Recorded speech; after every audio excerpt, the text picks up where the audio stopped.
আজকে দিন 987। ফুটপাত থেকে আজকে চিকেন ফ্রাই খাই।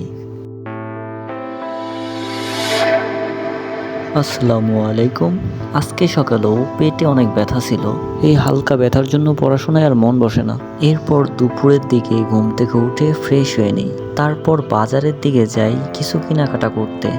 বাজার থেকে অনেক কিছুই কিনে সোজা বাসায় চলে আসি। এরপর সন্ধ্যাবেলা একটু ফার্ম গেটের দিকে যাই, কারণ আজকে একটু পড়তে বসি নাই, সারাদিন ফোন টিপা হয়েছে। ফুটপাতে ঘুরতে ঘুরতে একটা চিকেন ফ্রাইয়ের দোকানে যাই। এরপর 30 টাকা দামের 2টা চিকেন ফ্রাই নেই। ফুটপাতের চিকেন ফ্রাইয়ের হাড্ডিগুলা কালো দেখা যায়।